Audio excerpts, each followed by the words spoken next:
What's up, everybody? My name is Daniel Unmanageable, and this is Hard Knocks Talks. Tonight's live production is title sponsored by Positive Canine Connections. If you would like to learn more about the human-animal bond and how to be a better service provider, check out www.colleendell.com.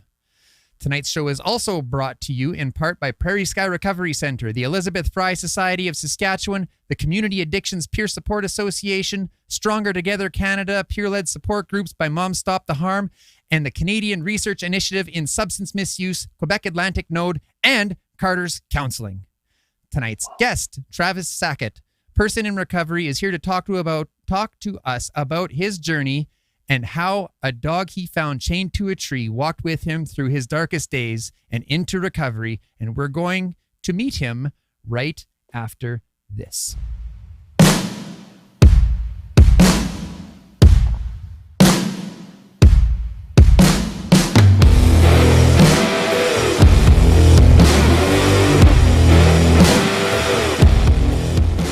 I spent 23 years living in addiction. 16 of those years, I worked as a Red Seal tradesperson in Saskatchewan and Northern Alberta.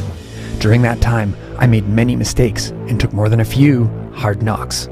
I went from tradesman to business owner to hiding from gang members and dumpster diving. But with that lived experience, I've decided to try and make a change. I've dedicated my life to raising awareness and promoting change in the fields of substance use and psychological health and safety. So join me and my guests as we take off the blinders around mental health in our communities and at work and shine a light on what's working and what's not working in the fields of mental health and occupational health and safety. I'm Daniel Unmanageable, and I'll be your host, and this is Hard Knocks Talks.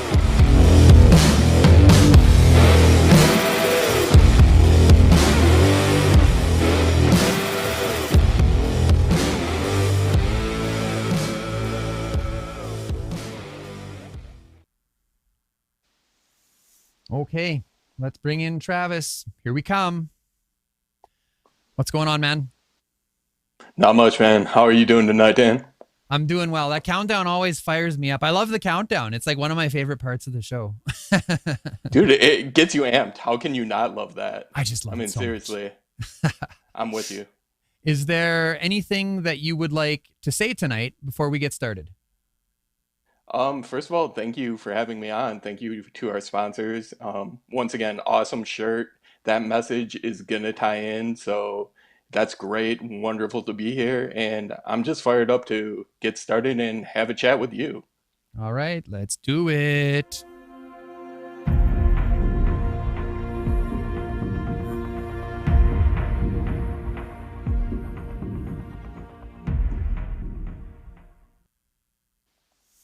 Okay, well, why don't you tell us what it was like growing up? Oh, okay. So growing up, it was difficult to say the least. I grew up in a nuclear family, which sounds pretty normal to begin with. But my dad was a high school principal. And on top of being a high school principal, he was physically and verbally abusive. He was also an alcoholic. I like to say my dad was a functioning alcoholic because he would start his day drinking and basically drink throughout the day, usually putting three-fourths of a liter per day. And that's what Yikes. I grew up with. Yeah, it was a lot. Oh, Um, and it was really hard because I would come home and never know what to expect. Like, did my dad have a rough day at work? Did he have a rough day at school? Was he going to take it out on me? Was he going to take it out on my mom, my brother? You just never knew. And that was the hardest thing. It was like living with him was living with two different people. Sometimes he'd be this happy, jovial storyteller, just a cool dad. And then in the blink of an eye, something would piss him off, and he'd be throwing things or hitting me or calling me a piece of shit. Basically, just anything you could think of. And mhm. I grew up with that for 18 years. Did So, the community have any idea about what was going on? no, he was so good at putting on a facade. He had done it for so long that no one really had any clue whatsoever.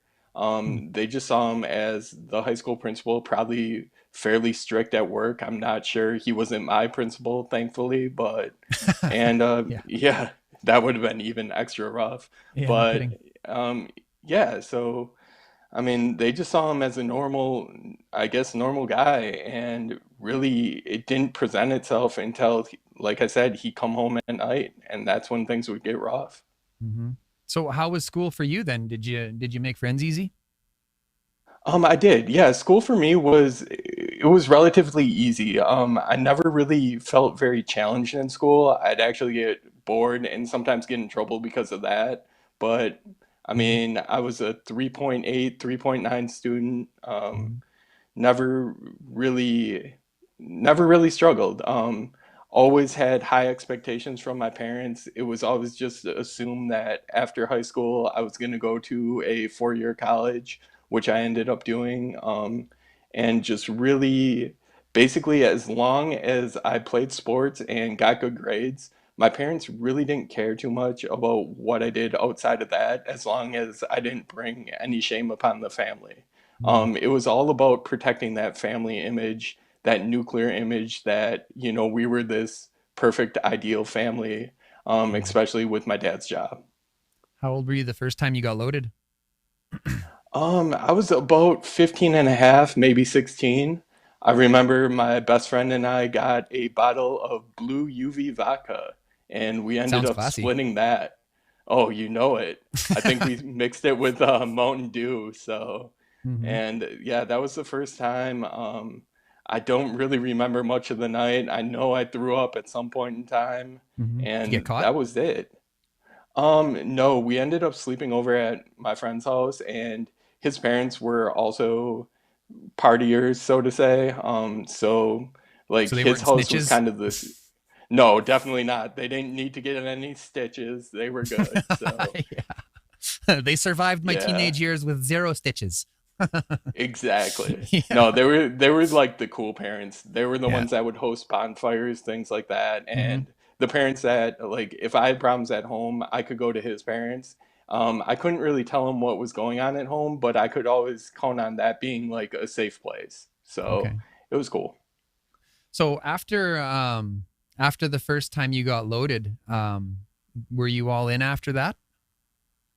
Not really. It was kind of mixed, to be honest with you. I Hmm. didn't really like the feeling of being out of control.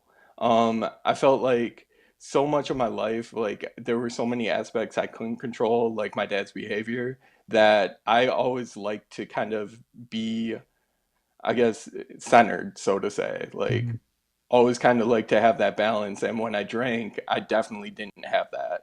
It was hard for me to really push the stop button once I would start drinking. Hmm. Um, and I have a bit of social anxiety as well. So drinking was just like that social lubricant. Once I started, I Hmm. became the social guy. And I liked who I became when I drank, especially early on. Hmm. But you had the wherewithal to not because you didn't like losing control. Yeah, I didn't like losing control, and I also feared getting caught because I Mm-hmm. had no idea what the ramifications would look like back at home. Hmm. And with playing sports too, it was always if you got caught, you would get suspended from your sports team. And once again, that would get back to my parents. So Hmm. I really couldn't risk it. Hmm. Did you go to college? I did, yeah. I went to a 4-year college. I majored in criminal justice and minored in psychology and sociology. Hmm. So. And when did your drinking start to become a problem? In college. So the same friend that I was talking about, my best friend since kindergarten, we went to college together. Mm-hmm. We decided that we were going to be roommates and both be criminal justice majors. And pretty much our goal at school was to get the best grades possible while partying as almost much as possible. So we actually had this counter on our wall that we used to record the number of drinks we'd have every evening, and it was usually 6 to 9 drinks each of us. And I mean, that was just a normal night. And that could be shots, that could be hard liquor, beer. It really didn't matter. Um, Pretty much anything at the time for me, it was anything to be more sociable.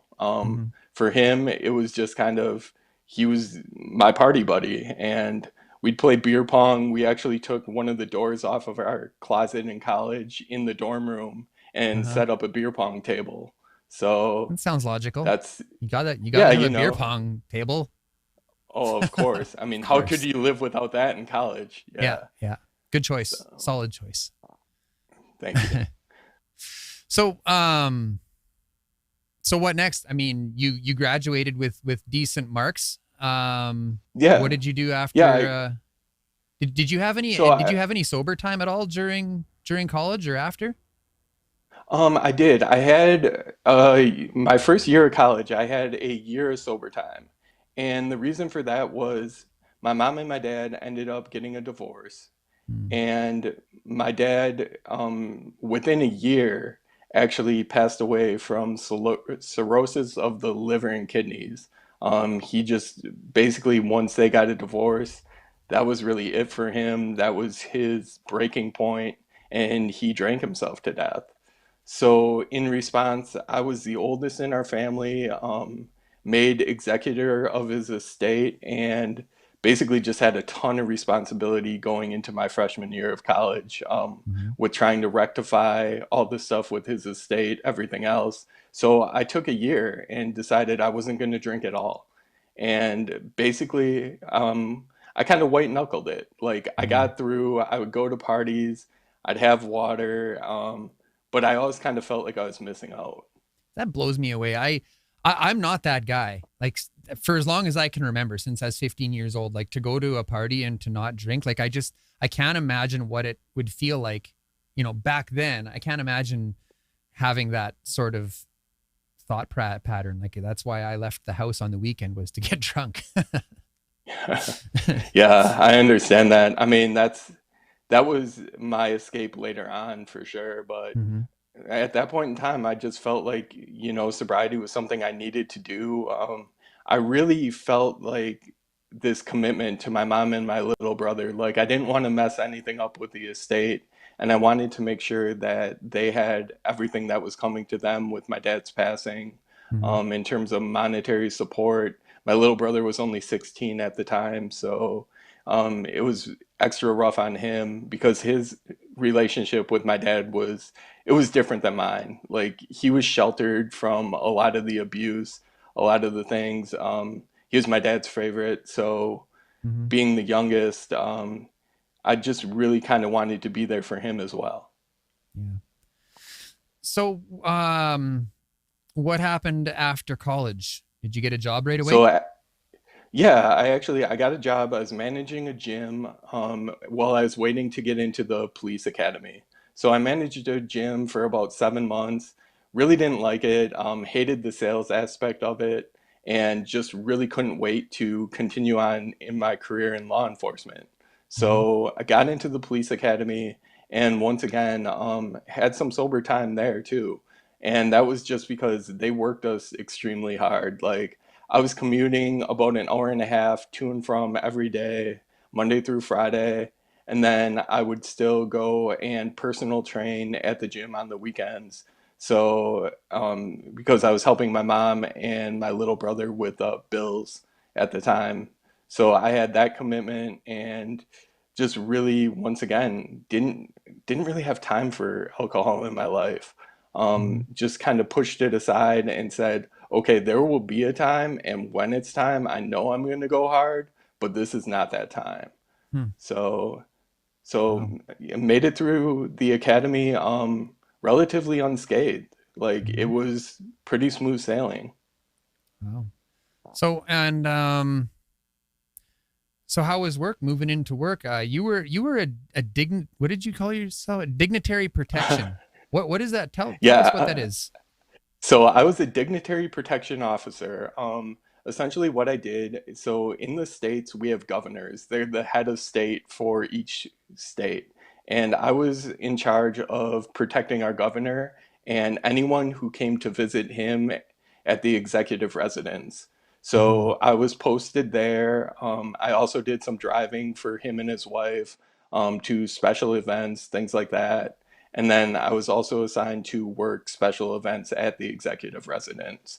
So pretty much suit, tie, the whole 9 yards. Looked like a wannabe Secret Service agent, you could say, was kind of what I did. So similar to working for the president, just a governor, not quite as glorious, Mhm. not quite as many threats, not as much going on. And I really enjoyed it. I liked what I did. Yeah. And I was good at it too. I was also big into powerlifting. So when Mhm. I wasn't at work, I was in the gym, just working on my body, cranking out as much weight as I could, Mhm. and really just building myself up. So, and then you got hurt at some point in the gym, correct? I did, Yeah. yeah. I was actually deadlifting. I was training for Worlds in Las Vegas. I had won a regional competition in Wisconsin and qualified for Worlds for law enforcement for powerlifting. Mhm. So I was training for that. And at the time, I was deadlifting between 600 and 660 pounds. I went down, basically went to pull the weight, and I felt something pop in my lower back. Mhm. And instantly I said, "Oh shit, this is not good." I Mhm. knew it wasn't something muscular. It felt structural right away. And the reason that I could tell that was because I felt not only could I feel the pain, but I also could feel it when I ran my hand down my back. I could feel a bulge in my lower back. And I'm like, okay, this is not good whatsoever. I need to go see a doctor. So basically, I went to a walk in. I didn't get to see my primary care doctor right away. He couldn't get me in. So I went to a walk in and they prescribed me Oxycontin for the pain, along Mhm. with a muscle relaxant and something else, I believe, to help me sleep at the time. Mhm. So at first, it was 30 days of Oxycontin, and I did well on it. I managed it like I was supposed to. I basically read the instructions, followed the pharmacist's orders, and took it every 3 to 4 hours for pain. Mhm. And it allowed me to function.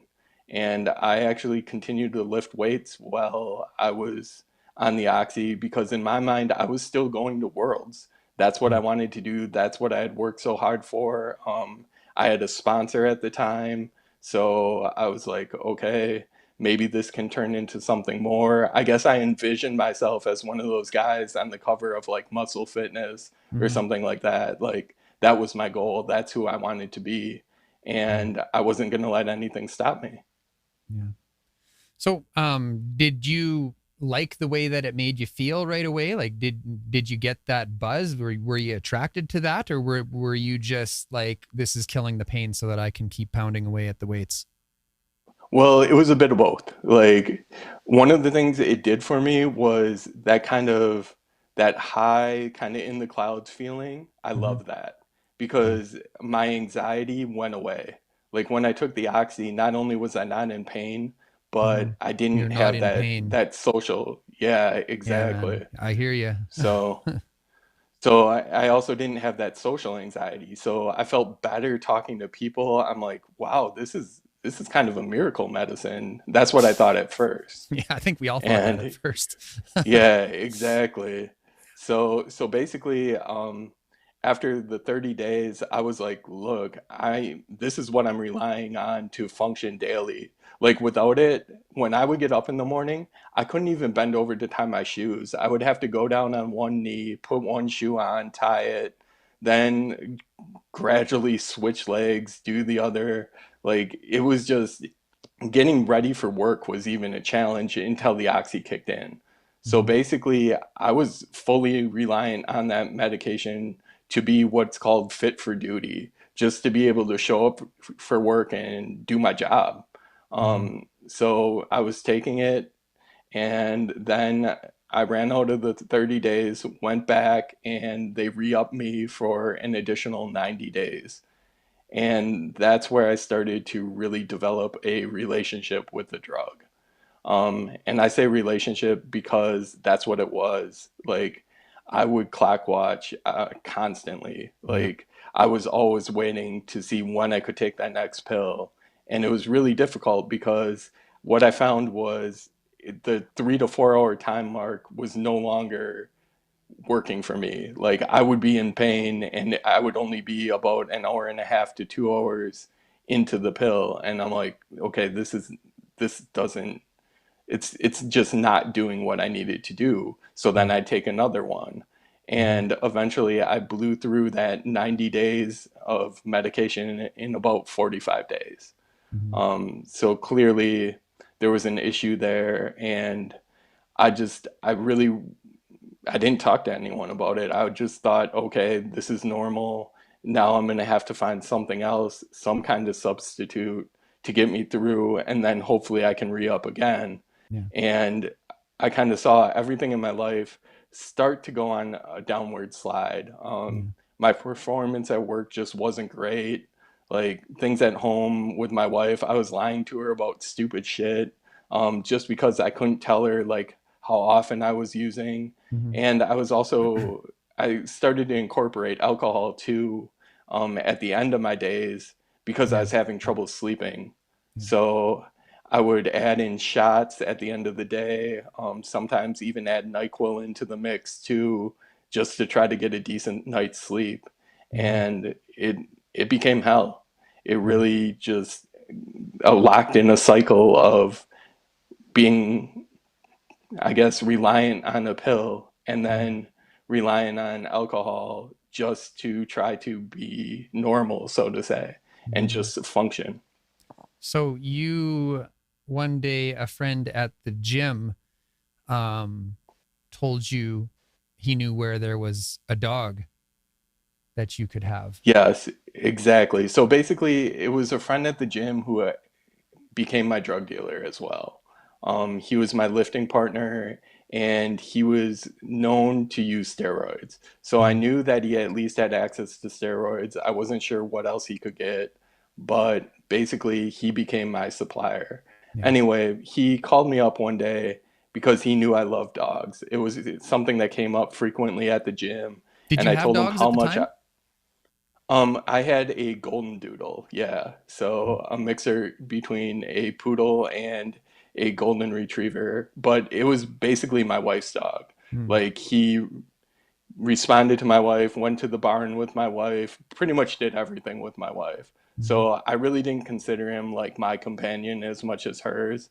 It's still a cool dog, don't get me wrong, but Mhm. just really not the kind of dog I was looking for. Like I was looking for more of a bully breed, maybe something with kind of more of a rugged exterior, something that kind of matched me and my personality.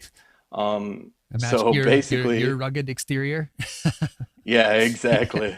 So so basically, I get this phone call and my dealer tells me, look, I know this house, it's out in the country, and there's a dog that's chained to a tree. And he tells me, I'm not exactly sure what kind of breed it is. It looks like it might be a pit bull, something like that. I'm not too familiar with it, but I just see it every time I go out to this house. And he's like, you may want to check it out. I don't know if what they're doing with the dog, I don't even know if they care about it. So I was like, all right, I'll check this out. I'll see what's going on. So one Saturday I was off and I decided to drive out to this house. And it's about 15-20 minute ride and I have no idea what to expect. As I'm pulling out, I'm out in the middle of the country. Like I see this old dilapidated farmhouse and I'm like, okay, I think this is the place. And sure shit, as I'm pulling up the driveway, here's this dog chained to a tree. And it was the saddest thing right off the bat. You could see ribs, you could see the backbone, you could tell that the dog was just severely neglected. There was a food dish, but no food was in it, no water whatsoever. And I was pissed. So I went Mhm. up and I pounded on the door. I wanted someone to answer. I wanted to talk to him and be like, hey, look, what the F are you doing? Basically, what is the deal with this animal? So bang away, no one answers, but I see someone kind of peep through the blinds of the window. They pulled them down a little bit so that they could see outside. And I was like, all right, so someone's clearly here. They just don't want to talk to me. So I walked back to the tree and I checked out the dog and she didn't growl at me. She was just extremely head shy. like afraid. Every movement, she would kind of duck and cower, and I'm like, all right, this is not great, like whatsoever. Clearly, this dog's been physically abused, and I'm like, I don't really know what I'm gonna do.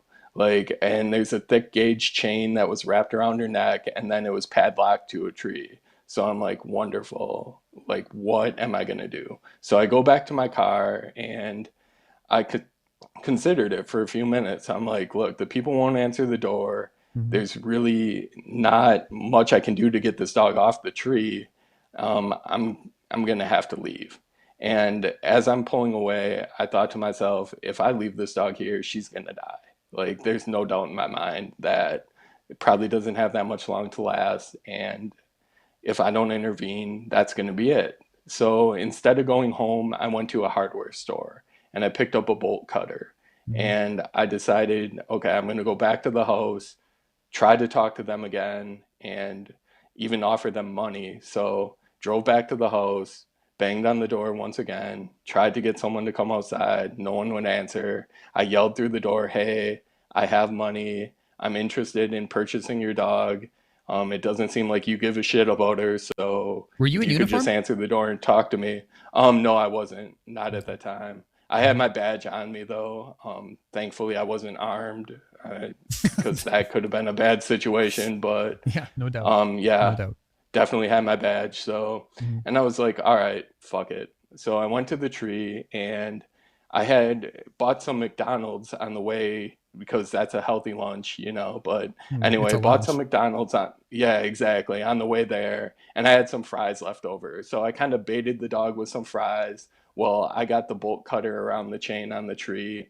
And I was a big guy, so I made easy work of the chain and got her unchained. Through some more careful negotiation, I was able to get her into the back of my little Honda Civic at the time, and I took her home. On the way home, she just laid cowered, shaking in the back seat. You could even see like she had mites, and there were like these little like critters basically jumping off of her onto the seat of my car, and I'm like, oh man, this is going to be a lot of work, but Mm-hmm. I didn't want to leave her there. I couldn't leave her there. Like my heart just wouldn't let me. So I brought her home, and the first thing my wife said upon seeing her was, "No way is this dog coming in the house." So I made up a bed in the garage and basically got her set up for the night. Um, Mm-hmm. the next day was a Sunday, so I didn't take her to the vet until that Monday. I actually called in sick to work and brought her to the vet, and they told me, "Look, Travis, she's severely emaciated. She's going to need fluids. Her teeth were just a mess from what I assume was chewing on that damn chain, trying to get free. She was just really not in good shape." But the vet said, "Look, she's a sweet girl. She's only kind of like growled when she gets scared, but you could approach her with food." And she's like, I think we can save this animal. So I said, let's go for it. Let's do it. And Mm-hmm. it cost about $2,000 to bring her back. And she was there for, I think, 3 or 4 nights. Mm-hmm. But we got her back to a functioning baseline. And then I brought her back home. Once she was vaccinated, spayed, had everything pretty much up to date. And then I just slowly began working with her. Mm-hmm. And that's how I acquired Karma. Yeah. It's a tragic and but beautiful story. How how did she affect your life? With your using, with your work, with everything. How did your life change at all when karma came into it? It did. So basically, Karma gave me something to think about outside of myself, outside of using.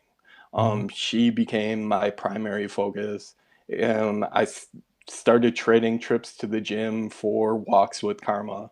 Um, it took me literally, I think, almost 2 months to get her just acclimated to a leash, where I could safely put it over her head without her being afraid, and just walking with her. And on our walks, I used to tell on myself. I used to say, "Hey, look, Karma, I'm craving right now. This is I want to use like," and used to just share any stories that I had because I wasn't talking to my wife. and basically wasn't talking to anyone else about it. So here I am, I'm kind of on this backslide, and Karma's slowly recovering, slowly becoming this awesome dog, just this great companion. And my life is on the opposite end. I'm fully addicted to Oxy at this point in time and really just struggling to make it through a day. I also switched jobs too. I ended up getting promoted and going to the University of Wisconsin-Madison, where I was a security supervisor. So basically, my role changed. I was no longer in uniform, well, in police uniform. I was security uniform, but Now, hang yeah, on a second here go now. ahead. When you were in service as a police officer, you were actually arrested. That's correct. Yeah. Yeah. Well, when I was working for the University of Wisconsin-Madison, I was arrested. Oh, okay. Um, Sorry. I skipped ahead there. yep. My bad. No, no, okay, no worries. So Yeah. basically, yeah, while I was there working for their police department, I, well, I'll rewind just slightly to say, basically, I began stealing to use my habit, or to support my habit, I should say. Mhm. Um, because I eventually got cut off from my doctor, and working with the dealer, I was able to get some vet grade medication that he said was coming out of Canada. I really wasn't sure of its origin. I really didn't give a shit. Basically, I just needed it to get by, something to replace the oxy in my life. So I was taking this vet grade stuff anywhere from 14 to like 18 pills a day, and I was also taking horse bute too, which is equivalent, it's horse aspirin essentially. And I was taking 1/5 of a dose that you would give a horse, whenever I could get my hands on that. The only Mhm. problem with that was it worked, but it tore up my stomach. Like I was having bleeding issues and just really falling apart physically very quickly, Mhm. while I was on it. So I'm like, okay, I can't go down this road any further. So Mhm. I just relied on the vet grade med, and every now and then he could also give me some Vicodin. So I'd throw that in the mix along with alcohol at night, and that was how I was functioning. Mhm. Well, I began stealing credit card information. So I was essentially committing credit card fraud, taking information while I was at the gym, and then passing this along, and getting paid for it. So that's what I did to support my habit. And my habit eventually was $1,800 a week, was how steep it got. I Mhm. never progressed to heroin just because I saw what it did to people. Like as an officer, I saw the effects on the streets and it scared the shit out of me. Mhm. So I stuck with the vet grade med, paid him basically outrageous amounts of money, and just continued that way until I was arrested. Mhm. So how that came down, one day I went into work, just like any other day, and I got called into my lieutenant's office, and he says, Travis, I need to talk to you. Basically, when you have a chance, just come in here. And I was Mhm. like, all right, this isn't great, but my work performance hasn't been great, so maybe that's what he has to talk to me about. And I go in, and he is there with two city officers and what I assume was a detective, and they drop a file about 2 inches thick on the table, and they say, look, we know what you've been doing at the gym. We know about the credit card information. What do you have to say for yourself? And I immediately told them, look, I need to talk to an attorney. I don't have anything to say to you. So I was promptly placed under arrest and taken to the same county jail that I served as an officer in. So Mhm. same county, same jail. So, and paraded around Oh, in horribly. cuffs. Yeah. Yeah, before they took me, they took the long way through the department, made sure pretty much everyone saw me in the cuffs, in my security officer uniform, and just kind of made a show of it. Mhm. Um, what I believe they thought was I betrayed the badge. Like, so Mhm. basically, they were going to make. Uh, a show of me Yeah. and say, look, if this is what you do, this is how we're going to treat you. Yeah. So, yeah. So did it come to light that you were using substances? It did. Yeah, basically, I told them right away because not right away, not that day, but I had a meeting where we were going to discuss my career, which they were going to allow me to resign as opposed to be fired, which really didn't Mhm. make any difference, but Mhm. it was just a formality. So, and at the meeting, I explained to them, look, I have this addiction. This is what I've been using. This is how long. And at that point in time, it had been about 9 months that I had been on the vet grade medication. Mhm. And I pretty much told them, I broke down and said, look, I need help. And they said, we're sorry, we're not going to help you. And they basically kicked me to the curb. And at the time that I resigned, I also lost my health insurance. Mhm. So I didn't really have a way to get into treatment.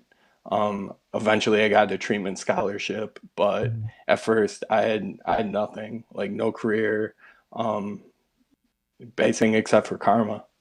Yeah. So how did that affect your substance use and also like your relationship with family and of course with karma?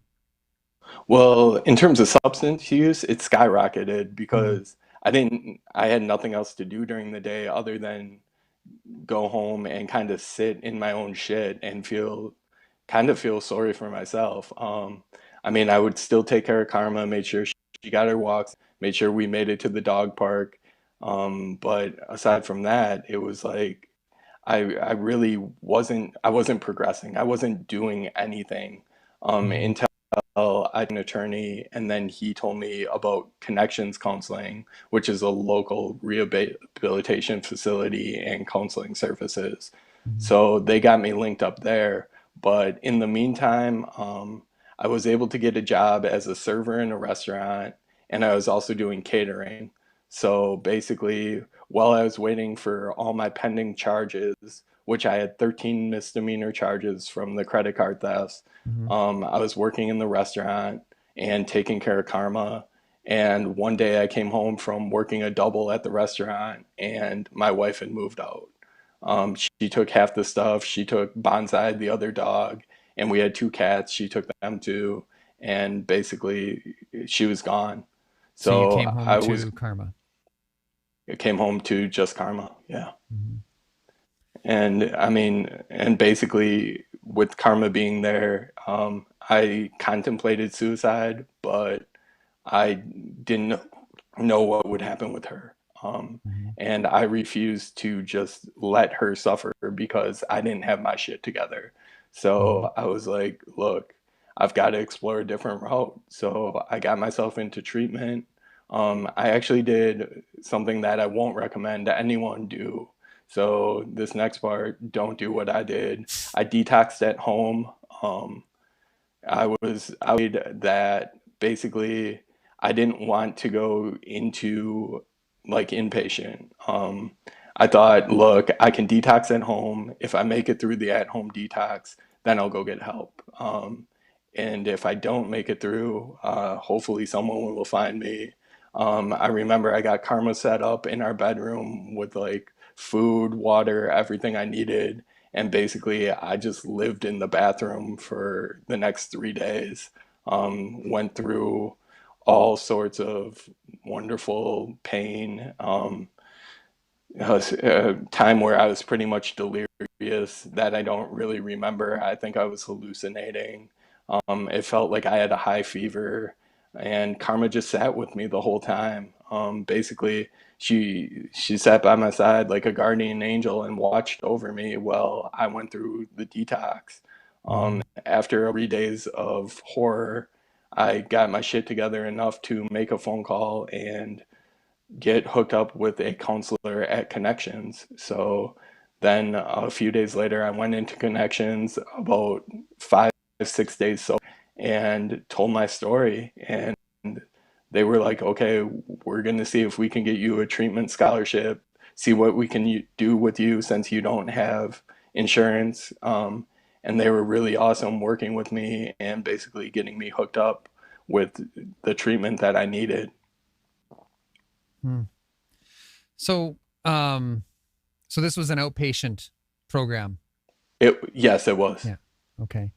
Yeah, So did you, did you complete? I did. I completed treatment, and then I ended up, once I was 6 months sober, they allowed me to stay on, and I mentored.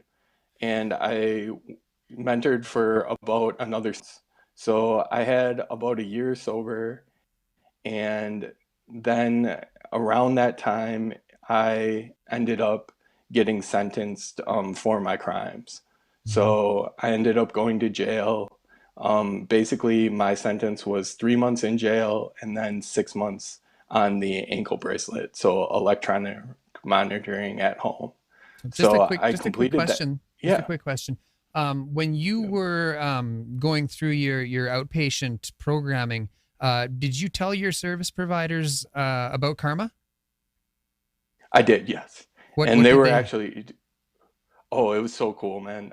They actually allowed me to bring her in, and she would come into groups. Really? And one of the coolest things, yeah, when I was mentoring, one of the coolest things was Karma would be like the icebreaker. Like you'd have that newbie in a group who was sitting there, like not sure what the hell to expect, and Karma just seemed to naturally grab. It was just like she could sense their brokenness, and she would go over and kind of nudge them and want them to pet her and pay attention to her. And it Mhm. was just awesome to see because it really helped other people open up. um, and it helped me as well because being kind of socially awkward, it was just good to have her with me, and the more time I spent with her, the better I felt about myself. So And she just naturally had this inclination to comfort people. yeah, just this natural caring about her, almost like a motherly type. Yeah. So okay, so then you were sentenced and you went to prison. I did, What yes. happened with Karma during that time? She went and lived with, and it scared the shit out of me. I had no idea how she was going to respond, living with someone else. Fortunately, my little brother was still living at home at the time, Mhm. and she really connected with him. Mhm. So, basically, they took care of her for 9 months while I was locked, well, 3 months, and then they gave her back when I was on house arrest. Mhm. So, So you did your time. yep. Did you stay abstinent in prison? Like, did you use in jail? No, I didn't. Basically, in jail, the way I got by, because I was so afraid someone was going to find out I used to be a cop. It Mm-hmm. scared the life out of me. That was my biggest fear. So fortunately, my mom was also in education. She was an art teacher, and I was good at drawing. So I would draw tattoo designs, cards home for people, basically anything people in our pod needed, like in terms of illustrations, I could draw for them. So that's how I passed my time, that Mm-hmm. and reading. Mm-hmm. So I got through jail relatively, once again, relatively unscathed, and was just really grateful when I got home and finally got Karma back. That Mm-hmm. was the one thing that really pushed me. I knew that if I used in jail, that I would just come home a mess, that I would take so many steps back. And I didn't want to do that. So I Mm-hmm. just kept pushing forward. And then you got out and you stayed sober for a while. Tell us I a little did, about yeah. that. So basically, yeah, I stayed sober. Like I said, I was doing the mentoring, and I stayed sober for a year. Mm-hmm. Once again, it always seems like I was able to get a year, and then something would come up. So Um, you were able to go back to mentoring when you got out. yes, yeah, they allowed me to go back to mentoring. Mm-hmm. Awesome. So yeah, it was sweet. Like they worked with me the whole time. Connections counseling was wonderful. But Mm-hmm. anyway, so basically, I was doing the mentoring, and Really struggling with mental health stuff. Mm-hmm. Like losing my career, losing my wife. Like I was served divorce papers while I was in jail. So I was going through a divorce, really kind of losing everything, except for karma. And basically I wasn't quite sure what I was going to do with myself, and just just struggling to find the will to kind of go on. And one night that led to me deciding that I could go out and drink. I said to myself, well, I'm not going to use, but I think I can drink. Mm-hmm. Like basically I had been up for almost 2 days at a clip, wasn't sleeping, and really, like I said, struggling mental health. So I went out. Had a Long Island, one Long Island turned into four. The next thing I know, I was like 8 to 12 Long Islands deep. Mm-hmm. And this was all in about a 2 hour time span. So I ended up driving home and crashing my car into a curb. At that time, I proceeded to get out of the car. I went, urinated, and threw up on the side of a neighbor's house. Um, and basically just tried to collect myself enough to walk home. At that time, I leaned up against a car in the driveway and set off a car alarm. Mm-hmm. Now, I'm a big dude. The lights came on in the house, and I was like, oh shit, what do I do? So I tried to hide. Hiding for me, it's hard to tell, but I'm like 6 feet, run about 220. At the Mm-hmm. time, probably ran closer to 240. Mm-hmm. So hiding didn't work. Essentially, this neighbor comes outside, he can see me, and he's yelling obscenities at me. And I pulled on the car handle, it was unlocked, so I got in the car and locked the doors. He came over and started shining this big Megalite flashlight in the window, telling me to get the F out of the car, how he was going to beat my ass, Mm-hmm. etc. And I'm trying to explain to him, look, I'm your neighbor, I'm drunk, I'm just trying to get home. At that time, he seemed to calm down a bit, so I went to open the door and get out of the car. And according to the police report, they said I lunged at him. I'm pretty sure I took a drunken stumble, and he proceeded to beat me with the Meglite flashlight. I fractured my skull in 3 different places, the whole left side of my face. You can kind of tell, but it's actually titanium underneath. Um, and So he yeah, really so let I you have fractured. it. Oh yeah, he beat the hell out of me. Mm-hmm. Nearly beat me to death. Mm-hmm. Uh, I don't remember anything for about a 30-minute time period. The next thing I knew, fire EMS were there and they were assessing my injuries, telling me I needed to go to the hospital. The first hospital they took me to did some more assessments and said, these injuries are too severe. We're afraid that air has reached your brain cavity. We can't treat you here. You have to go to a different emergency hospital. So I was transported to UW Hospital, where they promptly, after about 6 hours, got me into surgery and started to repair my broken face along with expel the air from my brain cavity. So they got me put back together, and basically, I was waiting in the hospital. What I should have said too, I was still on probation at this time Mm-hmm. for my crimes. Even though I had served my time in jail, I also had 3 years on probation. So I Mm-hmm. violated my probation with drinking, with going out, and then I got a disorderly conduct ticket for basically the urination, throwing up, and what they said was lunging at the guy. Mm-hmm. And yeah, so I went from having 2 surgeries to repair all my injuries to recovering for about a day and a half in the hospital before they came and took me to the county jail. Once I got to the county jail, they looked at me and said, look, you're not fit for general population. But they didn't have a medical or anything like that. So they put me in confinement for 7 days. Mm-hmm. So I'm in solitary confinement, and once again, my mom gets a phone call from the police and ends up having to come and pick up Karma and take her back into her care. So she took care of Karma while I recovered in solitary confinement. And Mm-hmm. then after 7 days, I was put into gen population. There I spent about 3 months while I was waiting everything to play out with my probation, which eventually got revoked.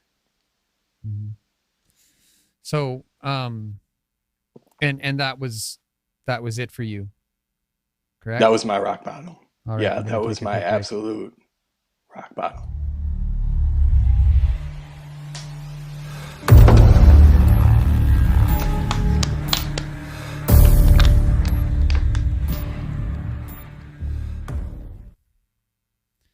So, um,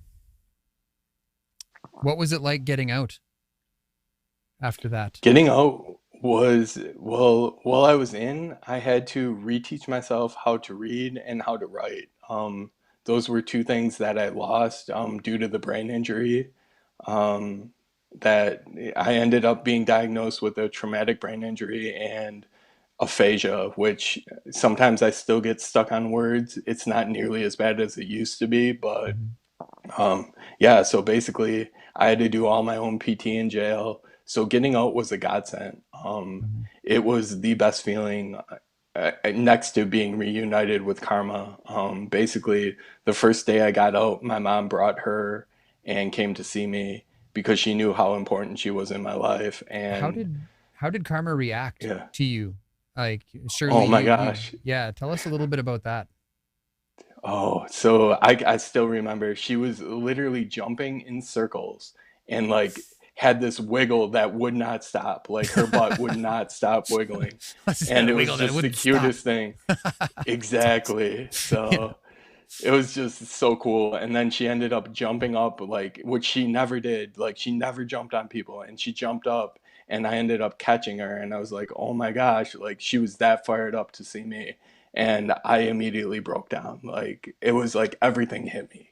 Like, Mhm. the jail, everything I went through, it all hit me at once. And just this emotional wave. And I just remember crying my eyes out like a little baby, just being so happy to see her, so happy to have some kind of normality back in my life, Mhm. um, and finally having my best friend back. Mhm. So tell us about your first year being out and being in recovery. So I'm not gonna lie, it wasn't easy. It Mhm. was a lot of basically relearning to be honest was the first thing. Um, Mm. just Interesting. telling people, yeah, like telling people when I was struggling, actually not trying to do it all on my own anymore because that clearly didn't work. Like my best thinking put me in solitary confinement with a broken Mhm. head. Mhm. So it was time to start listening to other people. I went to IOP, so I did intensive outpatient treatment. I was doing that 3 days a week, every morning from 9 until noon, and Mhm. then counseling on top of that. Did Karma And go with you? basically, yeah, she did. She went to even some of my one-on-ones. My counselor was like, "Yeah, if she can behave, she can definitely come." So I took Karma everywhere. Mm. Literally, if I went somewhere other than work, Karma went with me. I would And I would never be yeah, able to do that with my dog. My dog would be everywhere. yeah, That's really amazing yeah. that this dog that was exactly what you needed, and maybe I need a really hyper and lovable dog. It's just that's so amazing that like just Yeah. inherently this dog could go with you and behave and just be exactly what you needed. Yeah, she was amazing. Like you would have sworn she was a trained service dog. Like just Hmm. the way she was. She'd just come sit by my side and then lay down and just wait and be Hmm. like, "Okay, Dad, whenever you're ready to go, I'm ready to go. But Hmm. otherwise, I'm here for you." So, Hmm. yeah, just and basically that year I got through by graduating IOP, once again going back to mentoring. Only this time I was all in. I went to sober events. I even hosted sober events at my Hmm. house. I basically did everything I could to really connect to the recovery community and become ingrained in it. Hmm. Instead of just kind of walking the walk, I walked the walk, but I talked the talk and I did everything in between. Like Hmm. anything that was asked of me by my counselor, instead of questioning it, I just did it. I was like, I need to shut up and just do this. And that's the way I got by, was by listening to people that knew more than I did. I also went to AA meetings at a place called the Serenity Club, which was just really cool. A bunch of old timers were there, Nice. and Yeah. yeah, they just imparted so much knowledge. Like, Mm-hmm. I mean, these guys, like, sometimes kind of crusty, but in the Yeah. same sense, Yeah. just good dudes, Didn't put up with and your shit, really is what got you're me saying? by. Oh, hell no. Yeah. Yeah. Yeah. Would have slapped the shit out of me. Like, Yeah. and been Yeah. like, dude, you're full of it. Like, stop. Hmm. And they really just helped me through as well. Mm-hmm. So all of that kept me sober and really kind of helped me rebuild my life. Mm-hmm.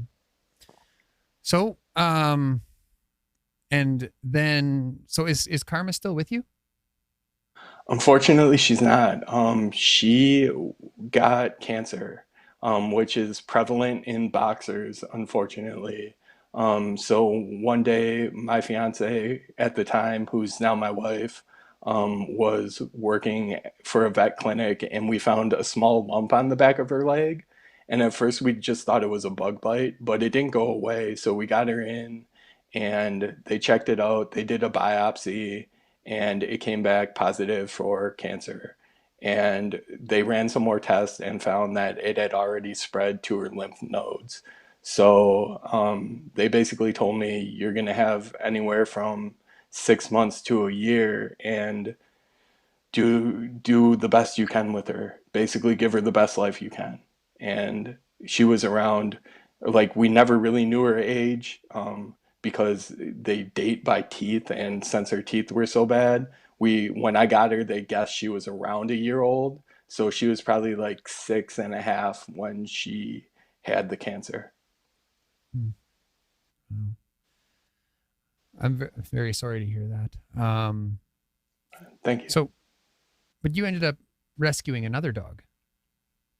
I did, yeah. Yeah. So, actually, our current dog, well, two dogs that we have right now, they're both rescues. But one we rescued from a pet store, just this horrible situation while we were living in Arizona. He was being seen by anywhere from like 80 to 90 people a day, and he was kept in this little circle. And basically just, and when he wasn't in the circle, he was in this small cage that was way too small for him. Just horrible. So we would never really look to buy a dog in a pet store. But when we met Titan and we saw how the conditions were there, I was Mm-hmm. like, look, it was kind of like karma all over again. I was like, I got to get this dog the hell out of here. Like, Mm-hmm. there's no way. So after negotiating with this shady pet store owner, ended up making a purchase, the best small purchase I've ever made, and bringing Titan home. Mm-hmm. So I say he's a rescue because his situation was just horrible. Yeah. So, tell us about what life's like today. Tell us about what life with Titan is like, what life with your family is like. How do you manage your recovery when things go sideways? So basically, today, I'm a recovery advocate. So I wrote a book called My Life with Karma, which basically talks about my entire story, really goes into detail, and explains everything it took for me to recover. Mm-hmm. The biggest thing with that is I wanted to crush some of the stigma around what it's like to recover and what people think of people in recovery and what it looks like to be an addict. Because coming from a law enforcement background, so often people don't expect it. Mm-hmm. And I really wanted to show that this can happen to anyone. Addiction does not discriminate. It's not picking only the worst of the worst. It can literally hit anyone. And that's my message. That's what I try to get out to people. Mm-hmm. So today I do that. And then I'm also a speaker. I'll be speaking at the state capitol next week for Recovery Alignment Day, which basically talking to the legislators, trying to get more funding for recovery in our community. Awesome. We got a comment coming in here. We got Chansey. Chansey, thanks for sharing with us. Chansey says, sober for 53 days. I've had sober years and thought I could drink during the pandemic. Bad idea. I'm already seeing the blessings in my life. Thank you for sharing that. Okay, so I think that's all I've got for you, my friend. Is there anything that you would like to leave us with tonight?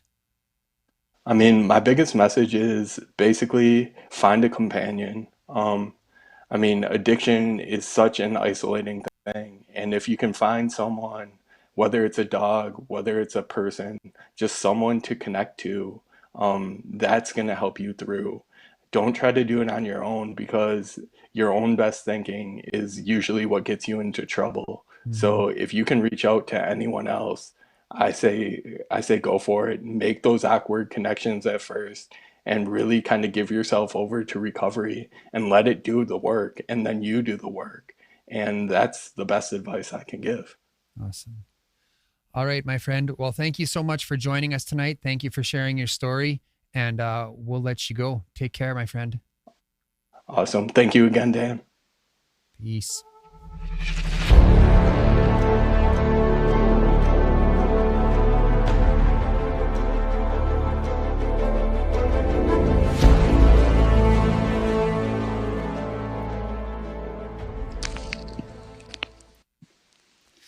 There is power in numbers. If you would like to contribute to ending the stigma around emotional pain, please subscribe to our Facebook page and YouTube channel. Follow us on Twitch and Instagram. Like and comment your thoughts on our posts. Let us come together with our lived and living experience as a resource that has the power to engage new thought processes, to promote new ideas, to broaden the spectrum of care, and to show the world that the lie is dead. We do recover, and we're here to show you how. Good night.